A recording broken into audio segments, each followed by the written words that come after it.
making your... All right. Good morning. Welcome to this high-level panel on fiscal reforms for a more secure future. For those of you who were here yesterday, the World Bank chief economist gave a very inspiring speech about building up fiscal buffers and staying the course. And that's what we want to continue to talk about. We want to dive into the details of that here today.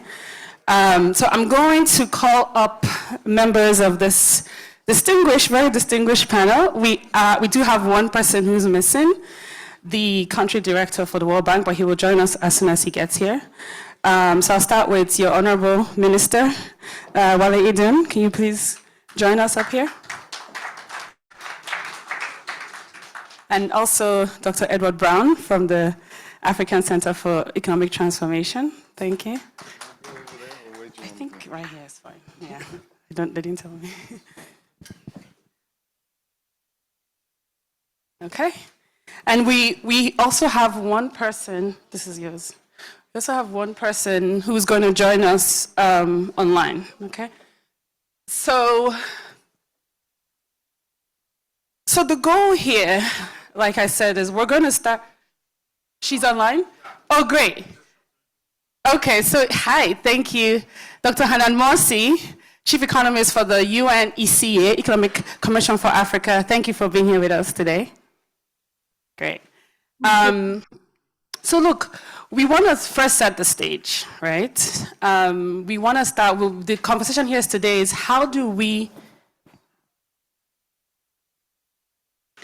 why do we need fiscal reforms to build buffers and attain prosperity? How do we get them?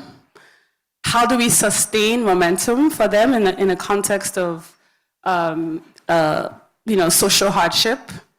And what are the pitfalls to avoid, and what lessons can we learn from other African countries? So I want to start with you, the minister. Since your administration came into power, you guys have embarked on some very difficult reforms, removing the petroleum subsidy, trying to overhaul the tax regime to make it more efficient, to bring in more revenue. And we can see that there's been some bumps along the way.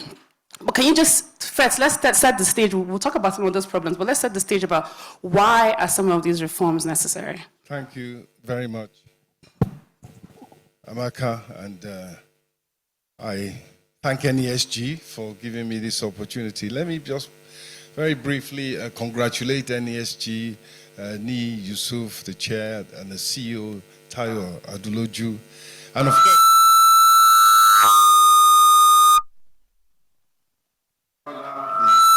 Minister for Budget and Economic Planning, Senator Abubakar Atiku Bagudu, who's the co-chair of NESG. Congratulate all of you and all of us.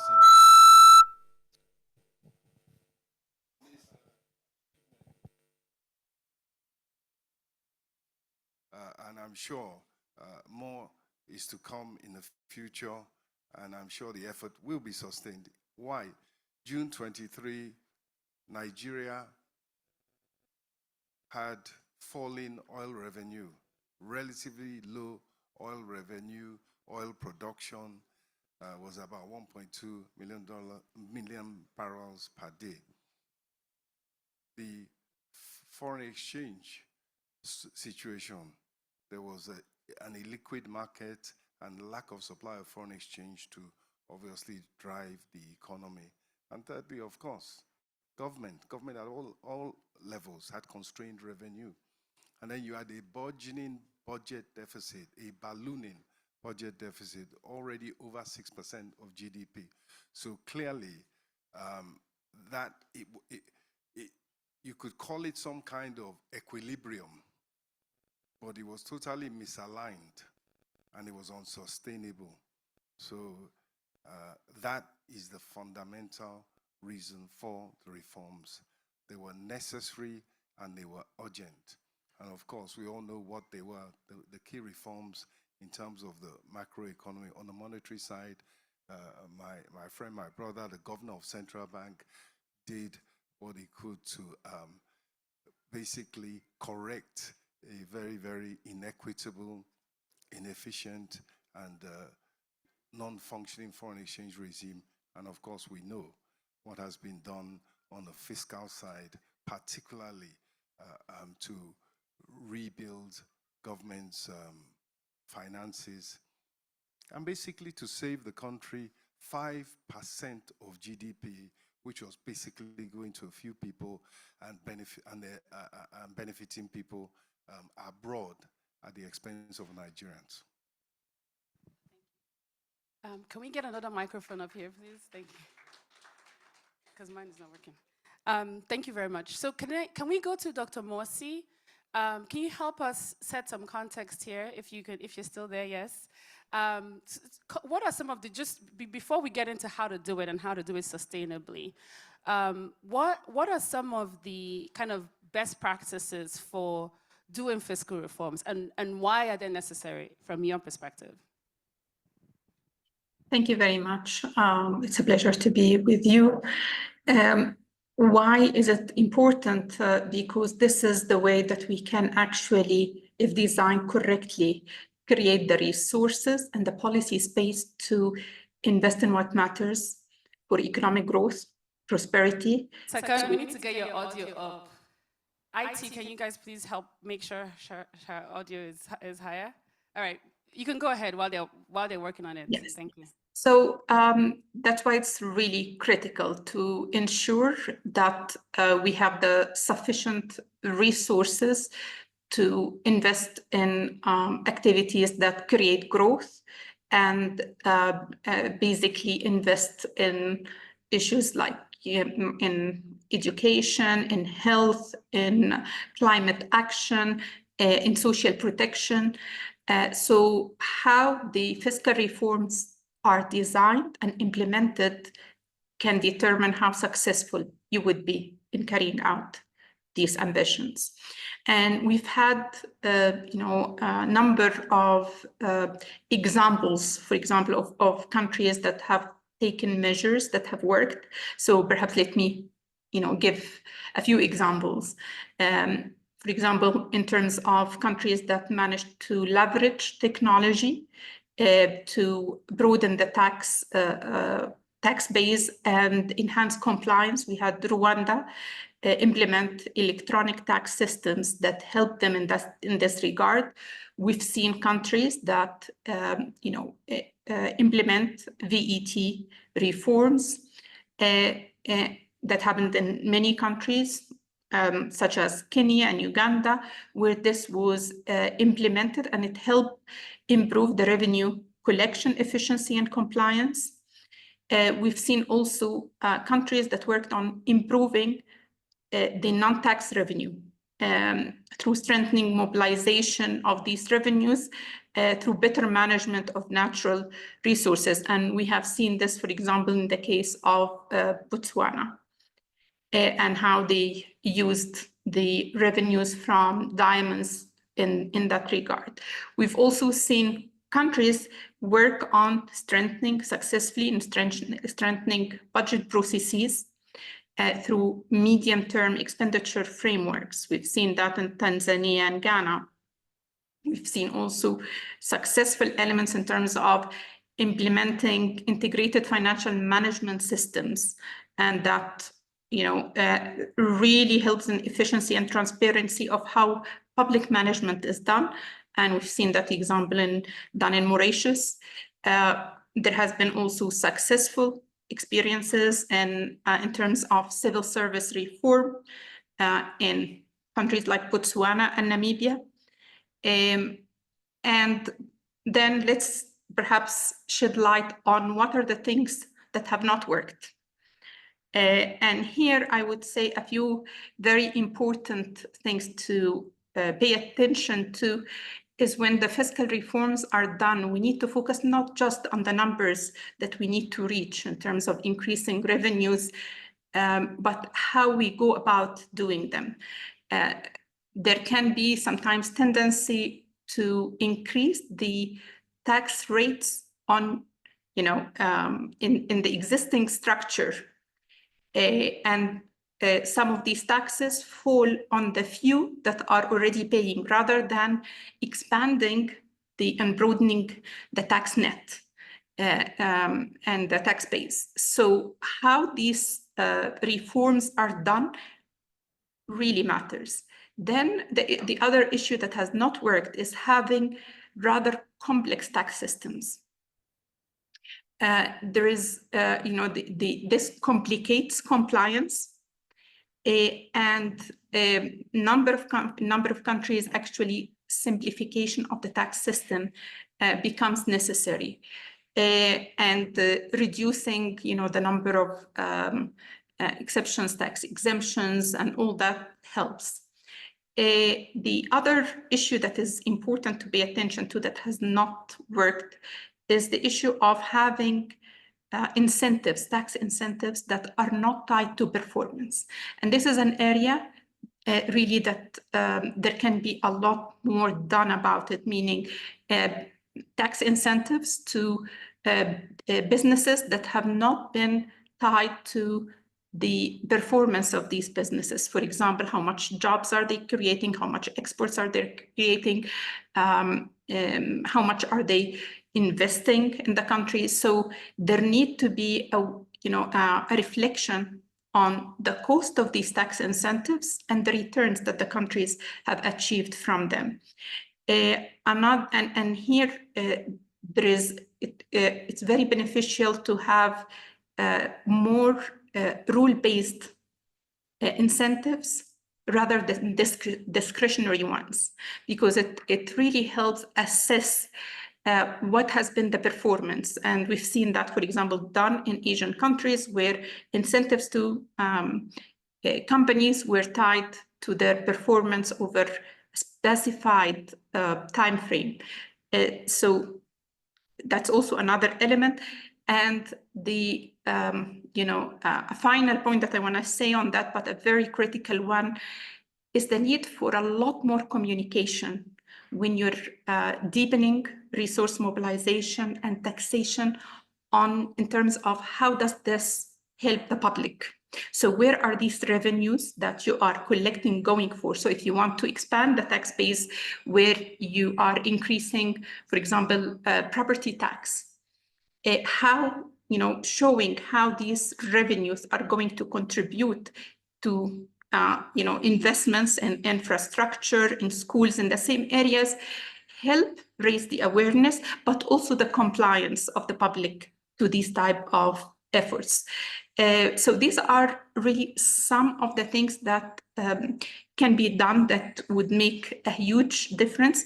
But also another thing that I think we need to focus on going forward is the issue of illicit financial flows and how we can close these leakages. Can we'll come back to that just now, but I want to follow up on and we'll come back to you. But since we're on this topic about communication and trust and where is the money going, can I just come back to the minister to talk a little bit more about that? So people, we know that in the last, over the last year or so, petroleum prices have gone up by 5-fold. People are taking a lot of pain. And in order for people to sustain that pain, they have to understand, where is the money going to go? What's the end game? What's the plan? Where are you going to put the money in instead?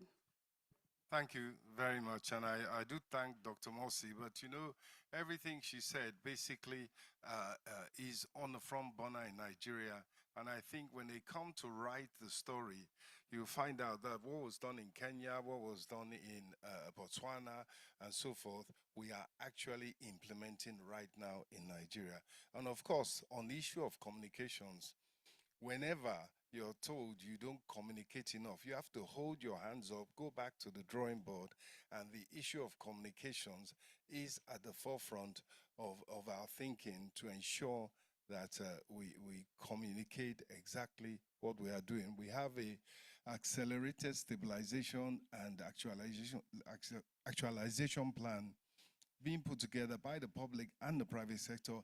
NESG is playing a major role in that, and that will put in front of people by next week the short-term, the very short-term plan of government to intervene, particularly in the heightened costs for both the, particularly for the manufacturing sector, for the corporate sector. In terms of other communication, already when we look at the social intervention programs, and I'm sure you will come to that, the counterpart and the what must accompany the kind of major reforms that we are put in place that cause you're trying to move to a new, more sustainable equilibrium. Of course, it will involve costs. It will involve difficulties. And the idea is to limit the time and the cost with which it takes to get to a sustainable equilibrium. In terms of the social programs, I think it is the NEL Fund, the Nigerian Education Loan Fund. They publish exactly what they are doing. And I think same with the Consumer Credit Corps. And for the Social Investment Program direct transfers, we are preparing the kind of dashboard that would tell people exactly what has been given to who and when. So on communication, we definitely accept that more can and needs to be done without any doubt. Great, thank you. Let's go to Dr. Brown. Some of the examples that Dr. Mosi mentioned yet, but we know Sorry, that I in can't reality, hear you. it hasn't always worked. Doing these difficult things hasn't always worked. We saw in Kenya that there were massive protests and the government had to pull back on its revenue plans. We saw in Ghana when they were trying to do an e-levy that there was massive pushback. Can you help us think about what has not worked in some other places and what are some of the pitfalls that we should be aware of here for Thank Nigeria? you very much. I think in the first place, when such reforms are being undertaken, right from the beginning, you need to engage stakeholders right from the beginning to ensure that they understand the dynamics, to ensure that they appreciate where the government is coming from, and therefore they can be much more supportive of it. So right from the beginning, it has to be done. Now, in Ghana, I think the problem lied in the fact that the government was not proactively engaging. And in fact, when even there were some concerns raised, polls have shown that the e-levy is not going to work, that 90% of the Ghanaians are against it. They still went on anyway. So that has stirred a lot more tension in the system. But I think the other thing, just following up on what the World Bank in Indemit said yesterday about the fact that this thing has to be sustained over 10 to 15 years. It would seem to me also that beyond those reforms, in terms of managing or increasing, broadening the tax base, efficiency in expenditures and all those sort of things, it is also important to have some independent fiscal oversight bodies that are specifically independent. They are really independent, maybe answerable to Parliament, but they would be able to engage more effectively to assess whether the government is continuing. Because as governments go, new ones come, things change. The agenda may change. And the whole issue of continuity is very, very important. So if you have an independent body that is able to have an oversight over what the fiscal rules, because the fiscal rules are always there. We know about the debt ceiling and the deficits and so on. But it's not implemented. If the role of the central bank is not to really ensure that the monetary policies are really anchored in sound economic fundamentals, and therefore you have fiscal populism, like for example in Ghana, during election time, a lot of expenditures, off-budget expenditures are undertaken, and so you see that the fiscal deficit shuts up quite significantly. And then a new government comes in, it takes 2 to 3 years to try and mop up that. So if you have independent bodies that can hold accountable the governments to those issues, I think that would go a long way to do it. And then the other thing is that you're talking about communication. It shouldn't be a one-way communication. The civil society must be actively engaged. And I think one of the things that we're trying to do in Ghana is that through a sort of what we call a compact for political and economic transformation, the civil society is engaging more actively on what are the critical drivers of economic transformation. What are the binding constraints? What should the government should be focusing on? That is very important also. So it has to be a two-way street in that regard. Great, thank you. So we've just been joined by Dr. Diop from the World Bank Country Director. Thank you for joining us, yes. So why don't we bring you in here? Can you help us? So we wanted, we went through this while you were gone, but we wanted your perspective on setting the stage here, right? So, your chief economist yesterday, I thought did a really good job of background, right? Nigeria has done this before, fell off the bandwagon, trying to get back on it. But can you help us set the stage on why is it necessary to do this? And then we'll talk about some examples of where it's been done right. Okay, great. First of all, I apologize for for coming late, and very nice to see you, HM Wale and HM Bagudu and everybody here. So why fiscal reforms are necessary? I think, one way to really see it clearly is to ask yourself what happens if you don't do it, right? In a do-nothing scenario, the situation you'll be facing is that the spending needs of the population of the country will keep increasing. Already right now in Nigeria, the spending need is very high and it's rising because people want more schools, more and better hospitals, more critical infrastructure, and all of that needs resources. And some of them, a large number of those are public goods. So if your revenue is not increasing to address those spending needs, you will be in a very tough situation. And in fact, because of some mega trends, such as demographic population growth, urbanization, climate change, in fact, those spending needs will accelerate. So the amount of resources that you will need to address them will actually increase very significantly. Therefore, you have to really do something to increase your revenue so that you can address them. Now, another way to finance spending needs is by debt, but it's not sustainable. So, and if your revenue is very low and your debt is increasing, especially if you resort to expensive commercial debt, for example, your debt service to revenue, because the denominator, your revenue is so low, will actually increase very fast and reach a very high level. And we were in this situation in Nigeria in 2022, before the signature reforms started with this government. I couldn't believe the number when my team sent it to me during the transition, when I was transitioning to this job. The debt service to as a share of total revenue was 100%, which essentially means once you deduct PMS from the revenues, all your revenues will be eaten by debt services. And the extra spending you would do will depend on your fiscal deficit. So essentially in 2022, Nigeria spent 12.9% of GDP.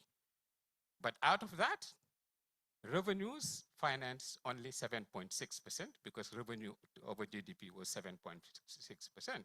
The rest was the fiscal deficit, which means basically debt. So you cannot do that year after year, year in, year out, without facing a crisis situation.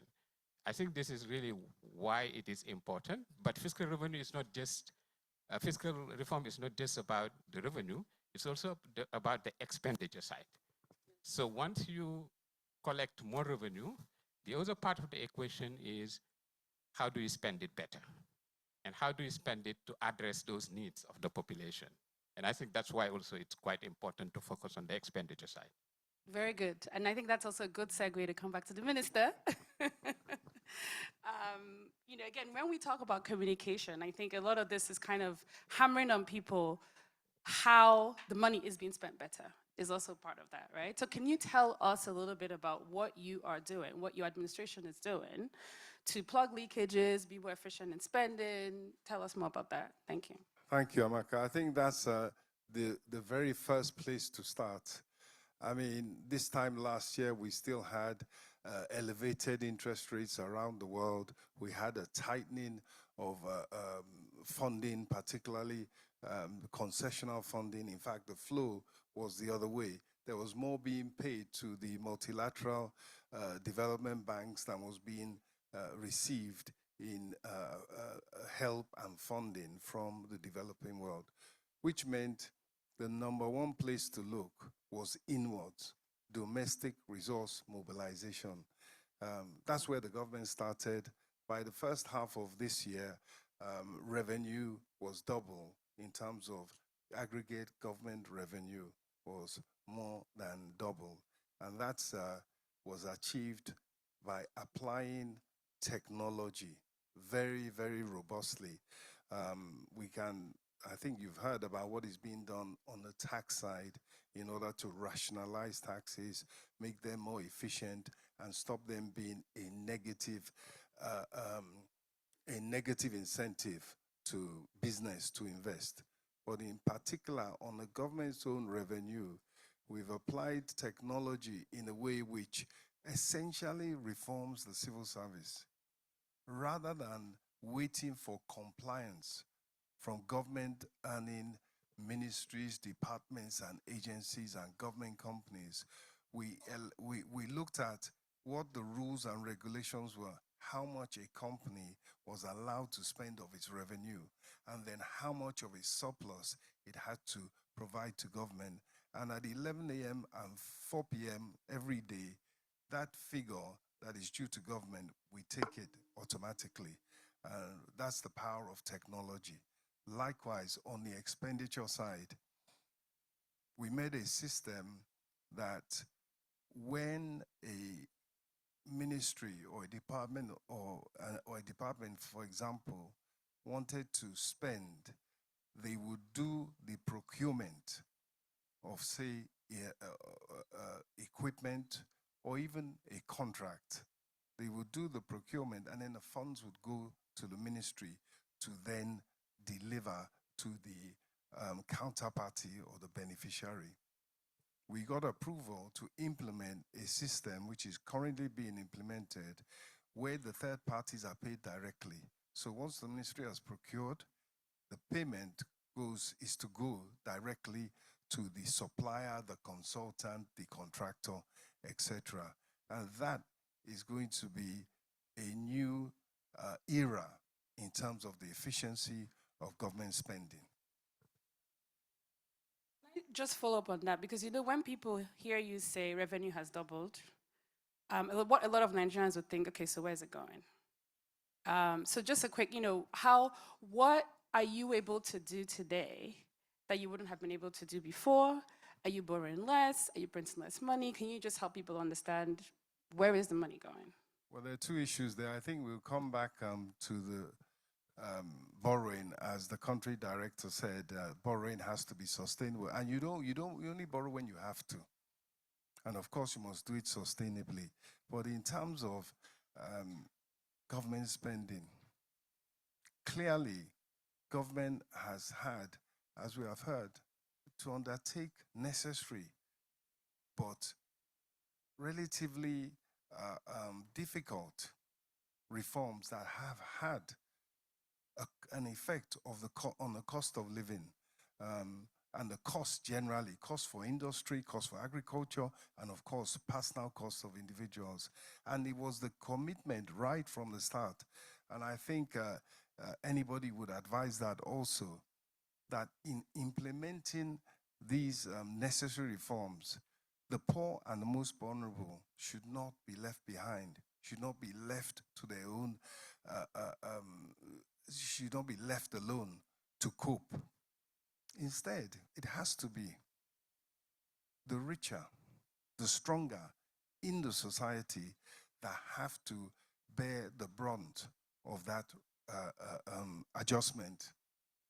And so, first of all, the smallholder farmers were given support. They were given fertilizer, they were given grains, were released for food to people generally. And then secondly, as you know, the social investment program is spearheaded by direct transfers to qualifies to the 60% poorest in the population. And right now, 20 million households have been supported and are being supported directly. And it's meant to rise to, well, it's 20 million people, 4 million households so far, and it's meant to rise to 15 million households who will be paid directly by the government. Students are being helped with student loans. 279,000 are currently being in line, are being processed. And about 20-30% of that have already been funded. They are being funded a stipend of about 20,000 naira and their fee per month, and their fees are being paid.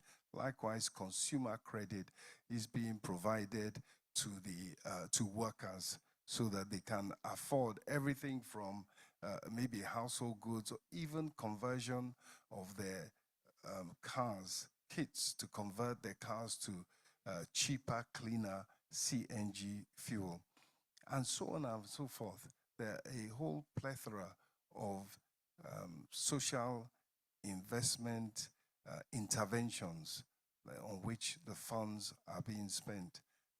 If you allow me, I'll go on more and say that. So, for instance, if we say we've dealt with the agricultural sector, with the individuals, when it comes to small-scale businesses, grants have been provided to 1 million small micro enterprises. Grants of up to 1 million, loans of up to 1 million at 9% are being made available, total of 75 billion naira. And then for the large-scale companies, because we all saw the effect of the foreign exchange adjustment, in particular, on their profit and loss. And so for them, there's another 75 billion naira is being dispersed in lots of 1 billion naira each at 9% per annum to help them too with their coping with the cost of living spike, the cost of their production and operations. That is how President Bola Ahmed Tinubu's government is spending the money which is being yielded from better oil production and, of course, macroeconomic reforms that have saved the country 5% of GDP. Thank you.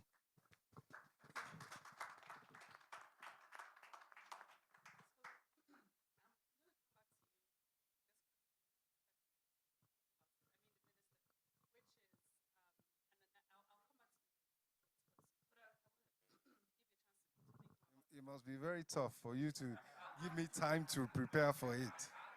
Because so what I hear a lot when I talk to Nigerians in this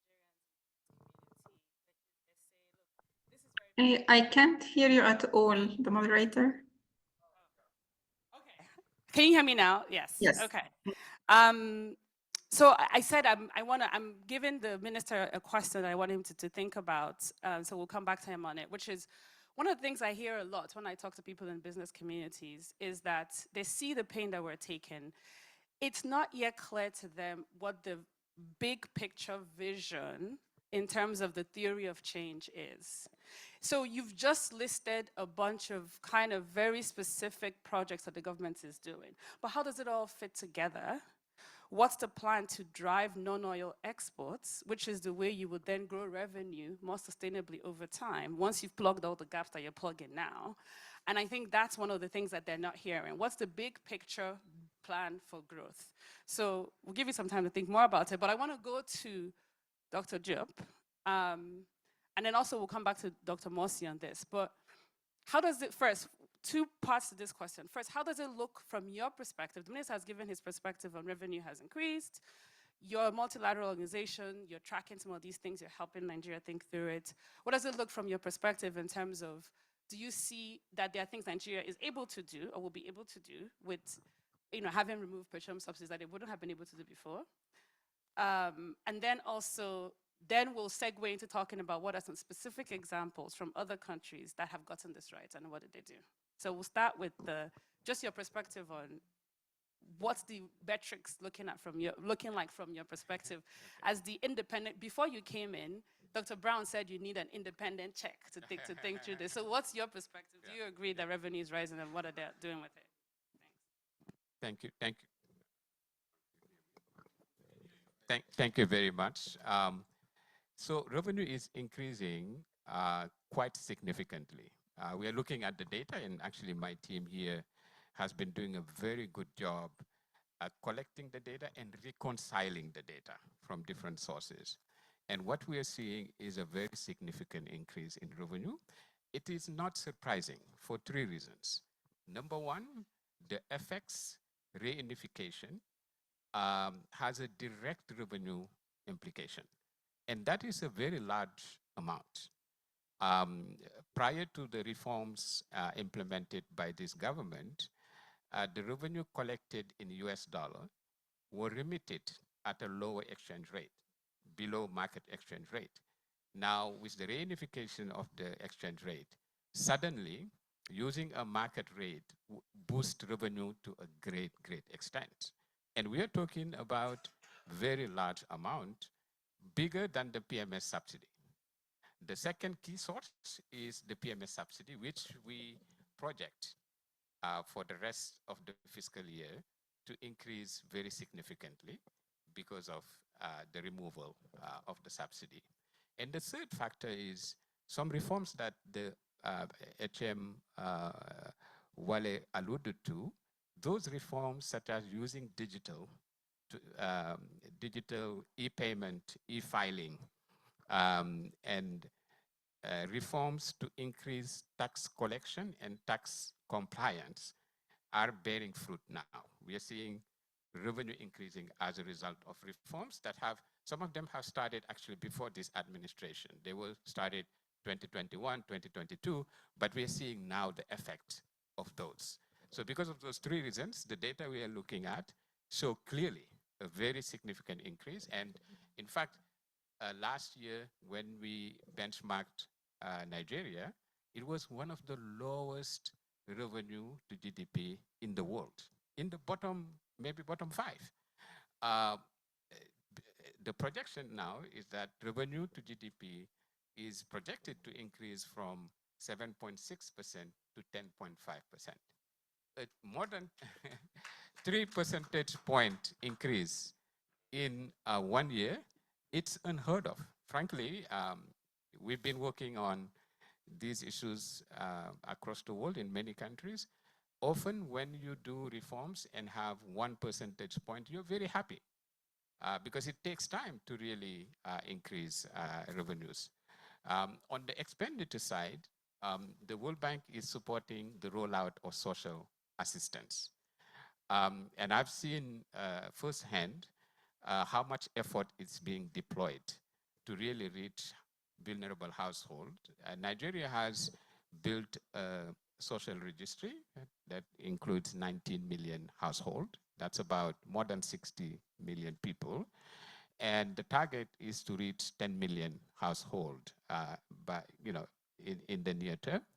And the rollout has been, it was a bit difficult because of requirement for biometric ID and BVN. That has made it very difficult. But the rollout, the registration of household to get those IDs and to meet those requirements is ongoing, and the World Bank is technically and financially supporting that. So that's what I can tell about what we are seeing in the data. So just to follow up on this again, because again, I can hear in my head people on social media and kind of asking, okay, so revenue has increased that dramatically, but what has it allowed the government to do that they weren't doing before? I mean, one example that comes to mind is that there was a very large balance in Ways and Means. For people who don't know, Ways and Means is basically when the central bank prints money for the government, right? You're lending the government money.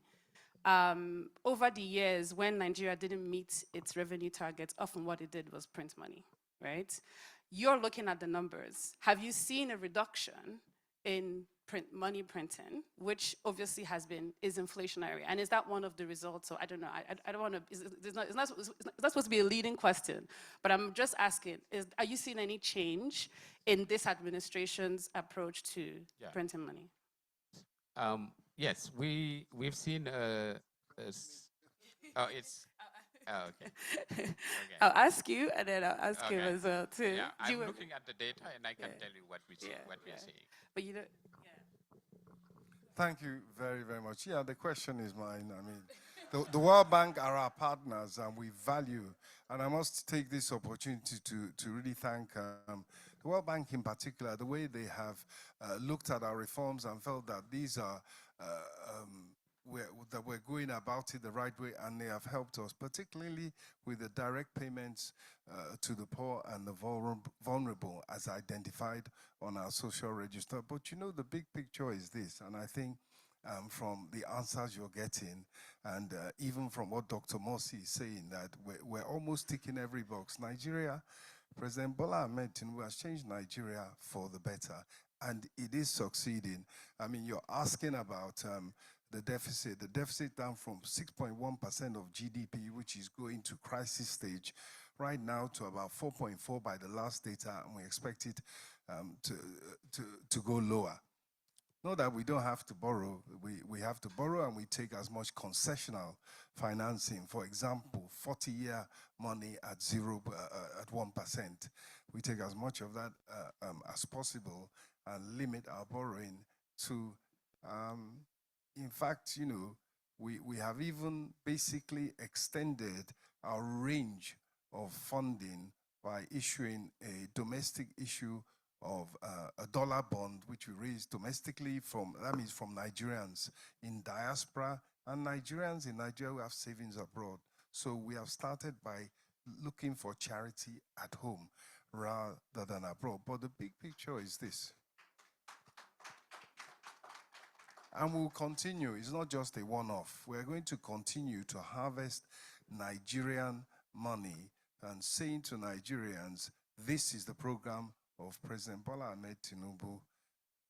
Look at it, buy into it, and you'll get a profitable investment that doesn't shortchange you in any way, but leaves you supporting the country, supporting jobs in Nigeria rather than jobs elsewhere. But as I was saying, the big picture is that the macroeconomic reforms are working. If you grill the World Bank on some other indicators, GDP, the budget deficit, the balance of trade, and so forth, they will tell you they're all positive, they're all going in the right direction. So what we need to do is to sustain. And for the government, and what does it have in store for Nigerians? It is not reform without end. It is not belt tightening without end. So what the government is now pivoting to what will grow the economy, create jobs, reduce poverty, which is the president's overall aim and objective in agriculture.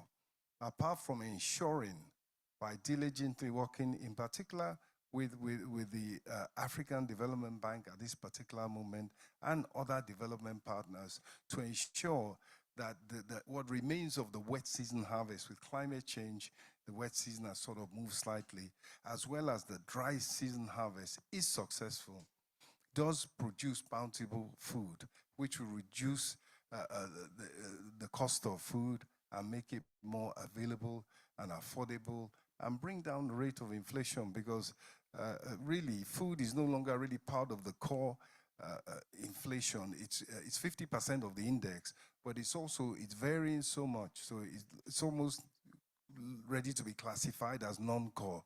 But the point here is that we're looking to food production to help bring down inflation, which of course will now enable the central bank to bring down interest rates. In terms of driving the economy, the agricultural sector, we're working with the African Development Bank and other partners to set up agricultural and processing zones, which effectively means agro-industry, as well as growing crops for whether it's export or domestic consumption. It's also as raw materials for the industrial sector, ethanol, food processing, packaging, and so forth. In addition, the oil and gas sector has been revamped. The incentive framework, the time it takes for people to process investments, to process transactions is being cut. Incentives in the oil and gas sector, including deep water, have meant an renewed investment or new investment by Total of about $3 billion. ExxonMobil at Onga announced $10 billion, and there are Nigerians coming behind, so that is also a driver of the economy.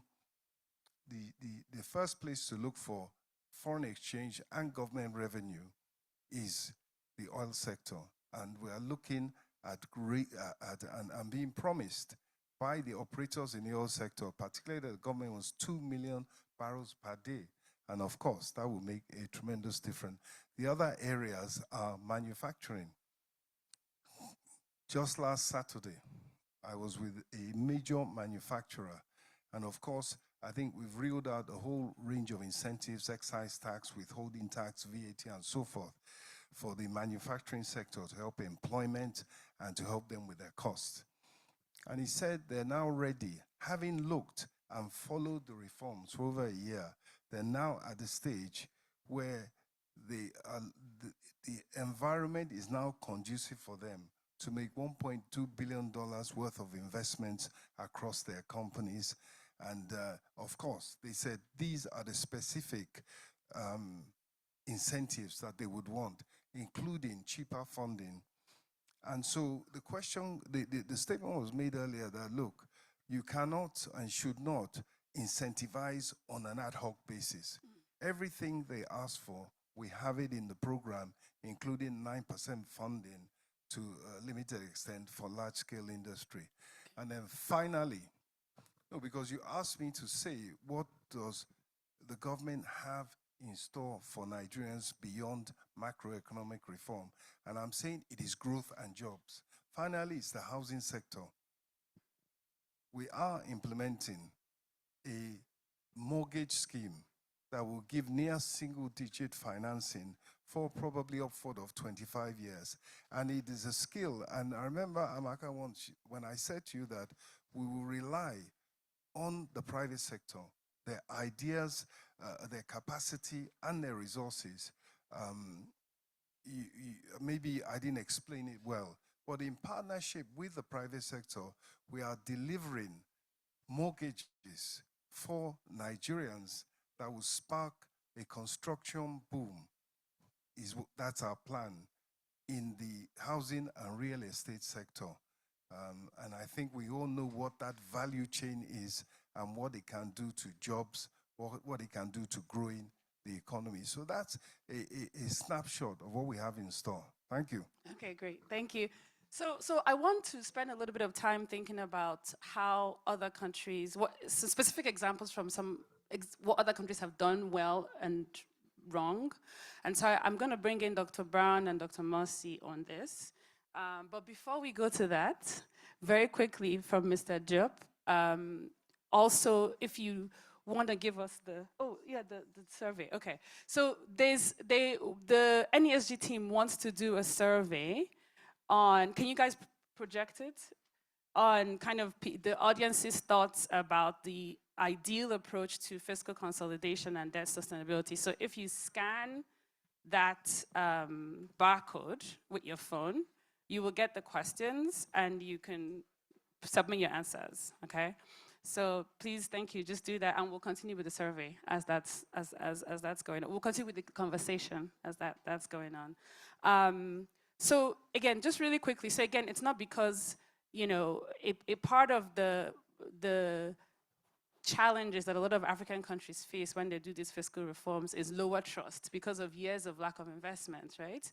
And so it's often good to also have different perspectives on how they've done it well. So Mr. Diop, just really quickly, what's your perspective on the question I had asked earlier that the minister asked, which is, From an outside looking in, what does it look? Does it look like there's anything different in terms of how borrowing patterns that you're seeing and compared to other countries? Or, and then we'll talk about specific examples from other countries.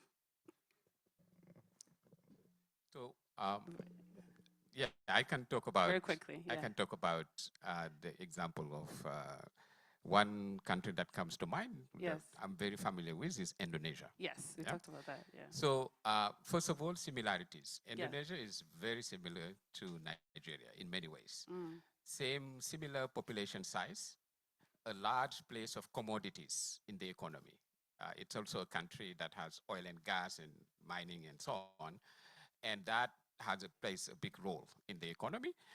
Also democracy, relatively noisy democracy, vibrant democracy or colorful democracy, whatever you want to call it, very similar. Right? But Indonesia, strong democracy.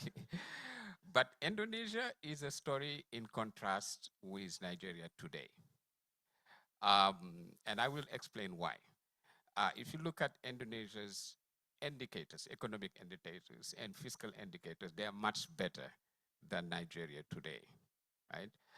Economic growth, the sort of fiscal deficit, the way, some of the key fiscal indicators are better. But Indonesia is not, or was not, a story in contrast with Nigeria just 10 years ago.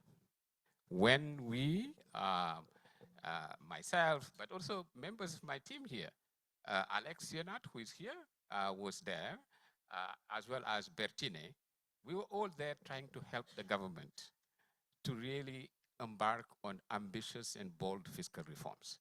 At the time, they had very, very bad indicators.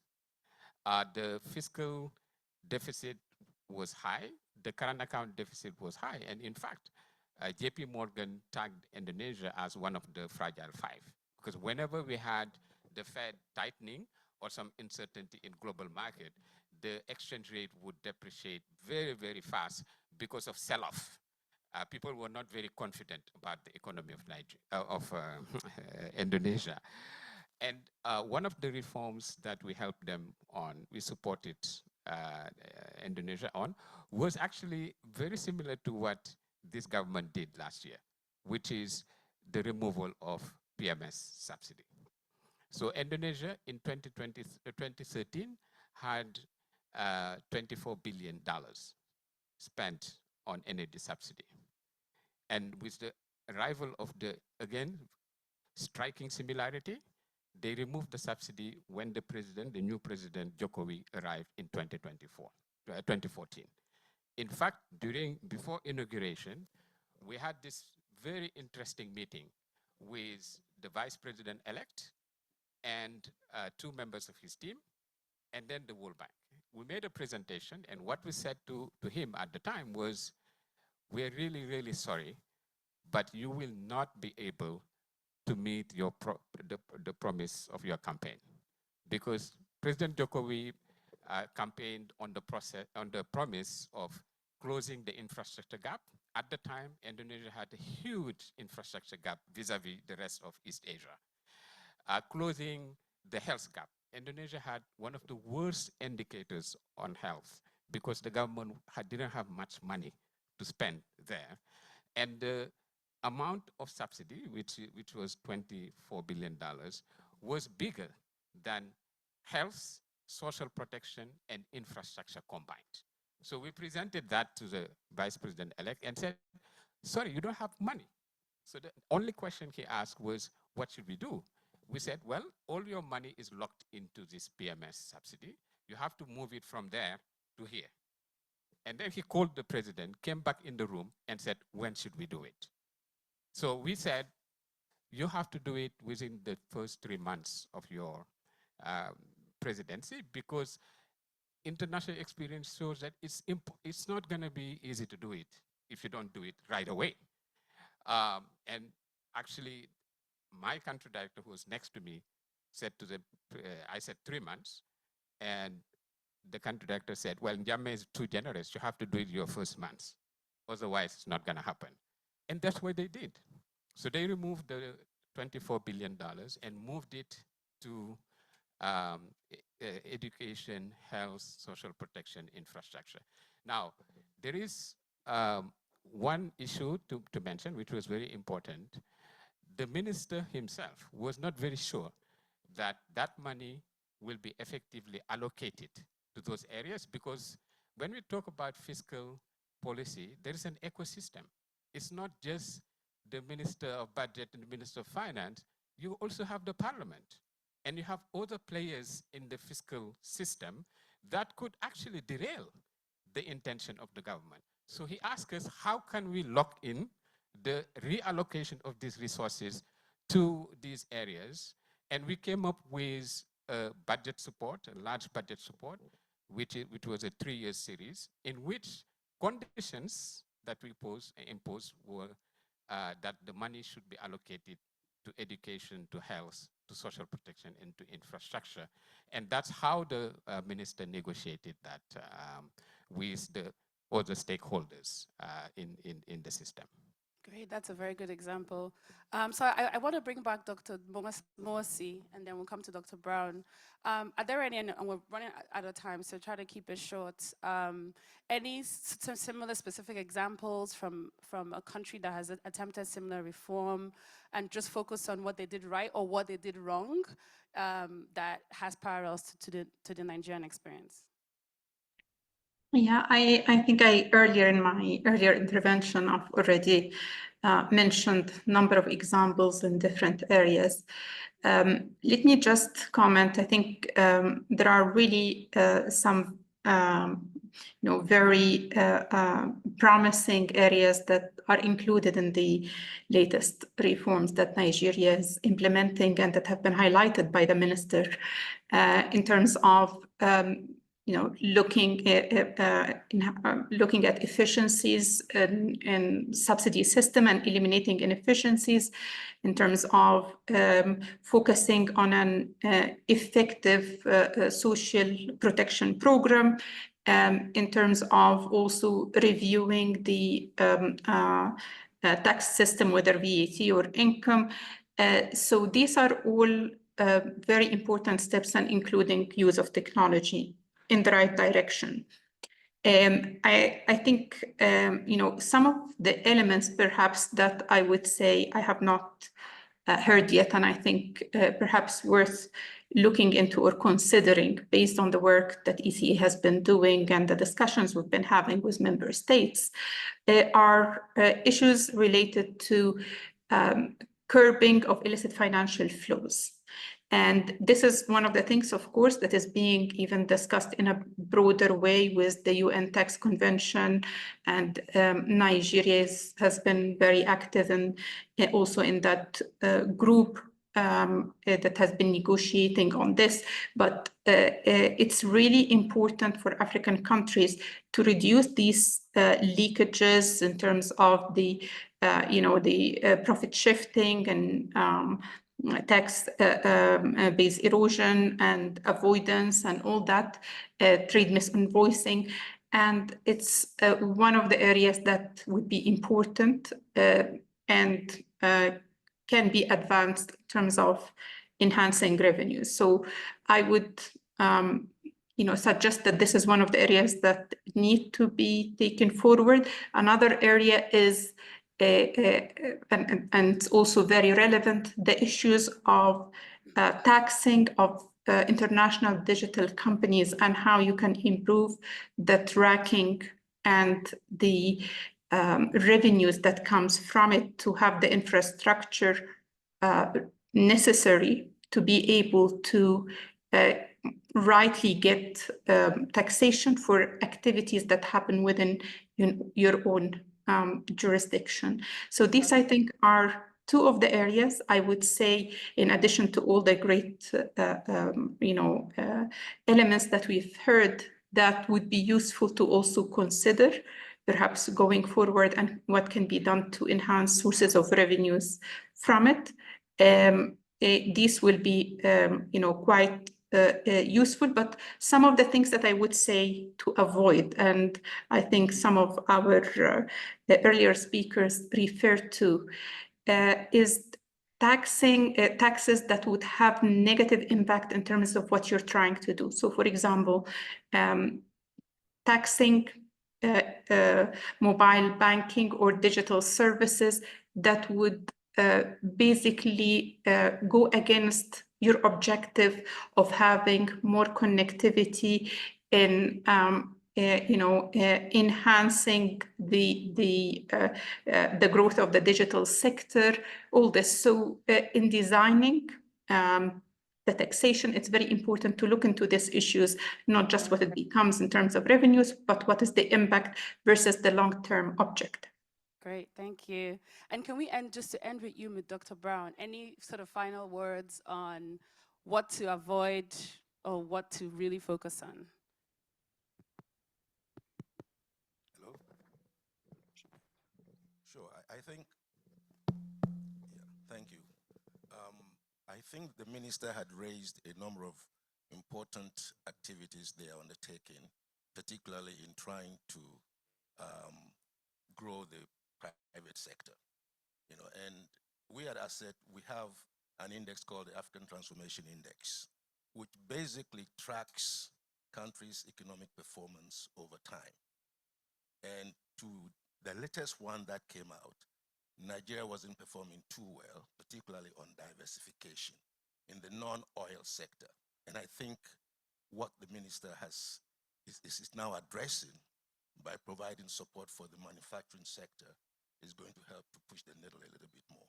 But I think the other elements of it in terms of export competitiveness and how you move into the regional market is also very important.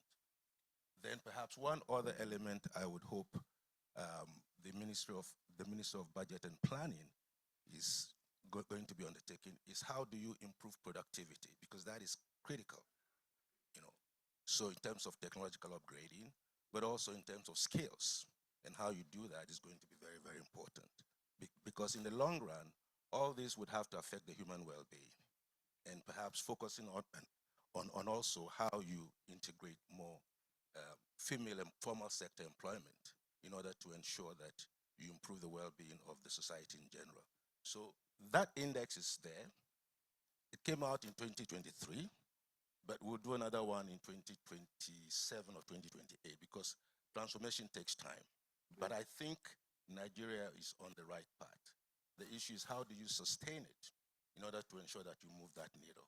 Right. So I would hope that you would continue to do those. Thank you. Great, thank you. So we have about 12 minutes for a few questions from the audience. So I'm just going to take one round of questions, and please keep it very quick. I will cut you off if you're not asking a question. Oh, a lot of questions. Let's start in the front here. Where is it? Who has the mic? And then we'll come to you. Yeah.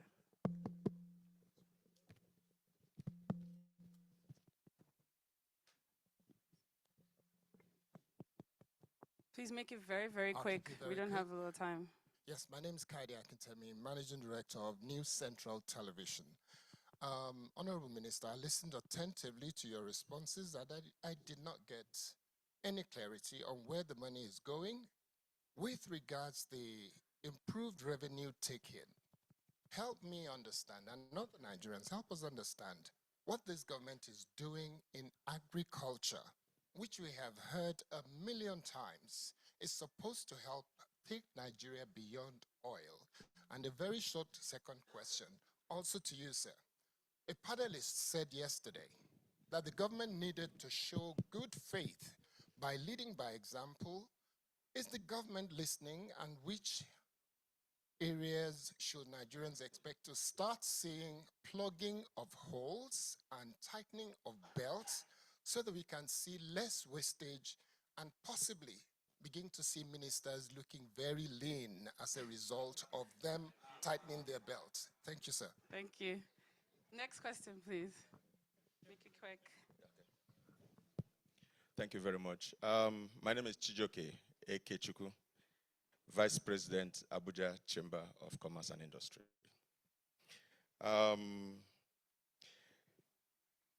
the population of Nigeria, Remember, quick question. yes, I know. Just get to the Population point, of Nigeria, all over, we're just all over the 36 states.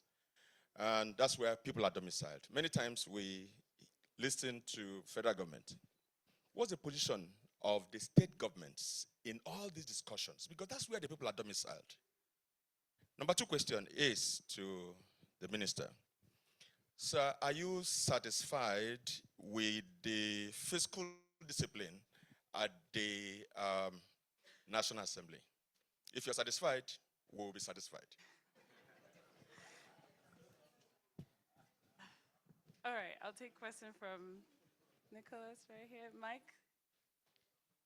And then, sorry, we'll have to wrap it up. Hi, Nick Norberg from the Africa Report. When Morocco wanted to stimulate a construction boom, it really worked together, public sector, private sector, and it also helped focus on not social housing, but not luxury flats. How will you ensure that Nigerians beyond the sort of luxury tier will get good housing? Yeah, should we? Yeah. Thank you. I'd like to thank each and every questioner Sorry, let me take one woman, because they were all men. One woman up here, and then we'll answer all the questions, yeah. Thank you very Please much. make it quick, yeah. My name is Oreba Ataya. I serve as the director of the Lagos Business School Sustainability Center. My question is on, we know the budget for 2024 is already passed. So with all this revenue we've successfully been able to gather, what are the priorities for the 2025 budget? Looking at the Indonesia example of prioritizing education, infrastructure, what's our budget going to look like next year? All right, thank you. All right, so on that, most of the questions went to the minister, so I would justifiably so. So we'll give you the floor to address as many of them as possible. If you, I took notes, so I can remind you of some of them if you want. Thank you. You took notes, so you remind me. For the ones I try and avoid, you remind me. But I think they're all fair questions. They all deserve answering. News Central, agriculture. Agriculture is the heart of the government's program for not just helping to bring down inflation, but also to create jobs and also to get industry going. So, and I think I did talk about the agro-industrial development zones that are being set up all over the country. And as I said, our multilateral development partners are hand in hand with us to ensure that that effort, which clearly takes determination and resilience, will be successful.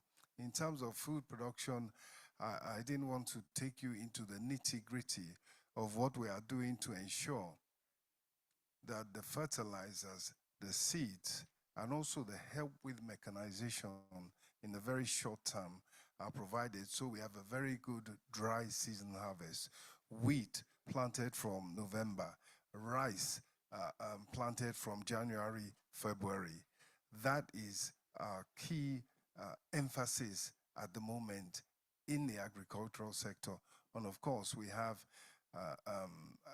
tractors on the way to help with mechanization. We have the Green Imperative Project in conjunction with partners in Brazil in order that large-scale mechanization can also go on in that all-important sector. But we meet daily to look and see how between the remnants of this wet season and the dry season planting and cropping, that we can put 1 million smallholder farmers to work, give them seeds, give them fertilizer, give them herbicide, and thereby trying to produce on 1 million hectares approximately 5 million tons, about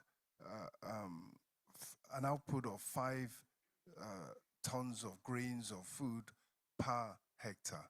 And that, we believe, will help to fight inflation, particularly in the short term. Let me turn to the issue of housing next. I know you say I jumped, but I think it's also important, and we're running out of time. Basically, you have said that what we are doing has been successful elsewhere. They have done it before. Our own effort is hand in hand with the private sector. I don't want to go into the area of the fact that we do have long-term funding in the trillions, in the tens of trillions available to the economy as a whole. And some portion of it is available to the housing sector. And that can be the basis, together with blended funds from the government, of providing people with decades within which to pay for their property.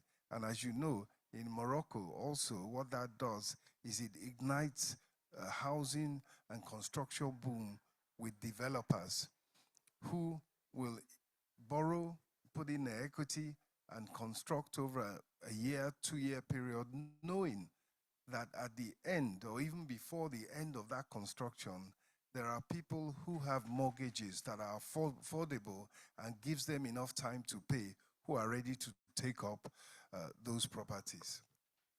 What do you want to remind me of in particular? Tightening belts. So it's not about... The National Assembly, as you know, they have their own constitutional role. They are... they also account. The Honorable Minister for Budget and Economic Planning is here. They also have the responsibility to account. They're self-accounting, so they account for their own funding. So it is for all of us to look at what everybody is doing and to say that at this period of time, it is the broadest backs that should carry the heaviest packs. And of course, nobody will argue against the fact that leading by example is quintessential leadership that people will buy into, key into, and support and have trust in. So those are targets, those are objectives which, of course, this government of President Bola Ahmed Tinubu, like any other well-meaning government, aims at achieving. I think on that note, we have to round it up, yes. So thank you. I don't know if you have any other final things you wanted to say. No, just to say thank you very much for this important conversation. Lessons have been learned from it. And as Dr. Brown, amongst others, said, the economy, the government strategy is on the right track, will produce results. It requires determination, requires resilience, and of course, it requires the support of all Nigerians. Thank you. Thank you very much. Thank you for your time. Thank you, everybody. Thank you, Dr. Morsi, who's online. And thank you to the audience. Yeah, we'll continue the conversation.